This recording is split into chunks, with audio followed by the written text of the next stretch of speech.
Love and peace to you. This is a verbal discourse on the Welt Ethos. My name is Peter Johansson Osisi, and I work with the Asona Ashram.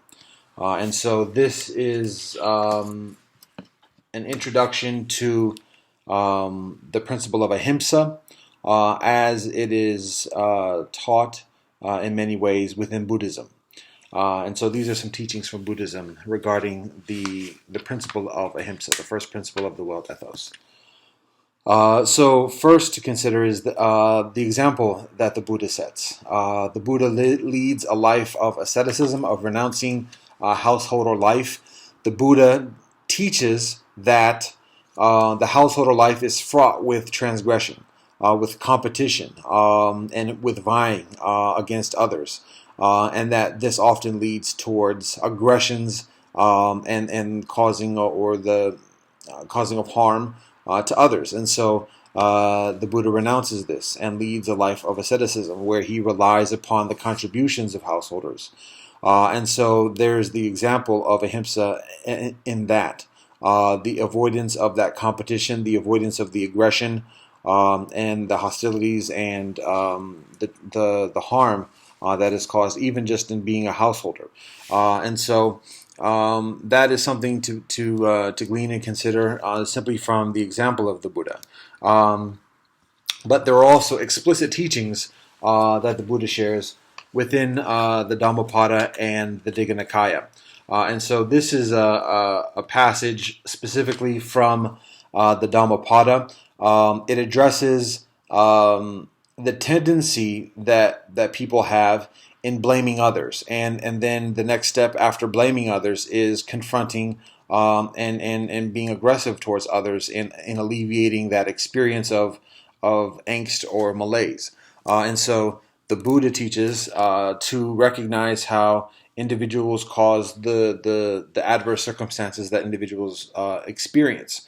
So rather than blaming others, and engaging in hostility towards others and aggression towards others, it's a matter of recognizing how each of us contributes to our own circumstances, accepting the responsibility of that, and working towards transforming those circumstances. So, whilst it may seem somewhat even self-hating, it's actually self-empowering. And so this is a passage from the Dhammapada with the opening of the Dhammapada actually that describes this. This is the Dhammapada Uno a Seis, chapter 1, verse 1 through 6. Our life is shaped by our mind. We become what we think. Suffering follows an evil thought as the wheels of a cart follow the oxen that draw it. Our life is shaped by our mind. We become what we think. Joy follows a pure thought like a shadow that never leaves. He was angry with me. He attacked me. He defeated me. He robbed me. Those who dwell in such thoughts will never be free from hatred. He was angry with me. He attacked me. He defeated me. He robbed me.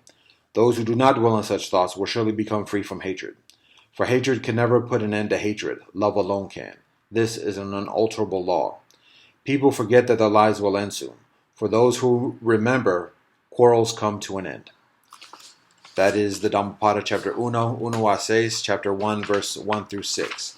So again, the Buddha emphasizes concentrating on what we can do amongst ourselves to change our circumstances, recognizing how we contribute to it, and transforming our behavior and our thoughts, words, and deeds to effectuate increasingly favorable and harmonious conditions and experiences. And so that's one of the direct teachings that the Buddha provides. But even in an increasingly basic manner, the Buddha teaches one of the very fundamental precepts in the practice and the discipline of Buddhism that even the householders, the lay people, are encouraged, taught to practice is abstinence from violence. And so this is explicitly taught within the Digha Nikaya, specifically within the Brahmagala Sutta of the Digha Nikaya, and this is a passage stating such. This is the Brahmagala Sutta, chapter Uno Ocho, chapter 1, verse 8. Putting away the killing of living things. Gautama the recluse holds aloof from the destruction of life. He has laid the cudgel and the sword aside, and ashamed of roughness and full of mercy.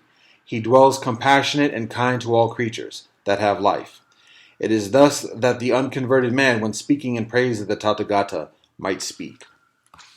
So again, this principle of ahimsa is actually the first of five basic precepts within of behavior of action that's taught within Buddhism, and so those are some considerations, some insight, some wisdom, some teachings from within Buddhism regarding the first principle of the Welt ethos, ahimsa. Love and peace to you.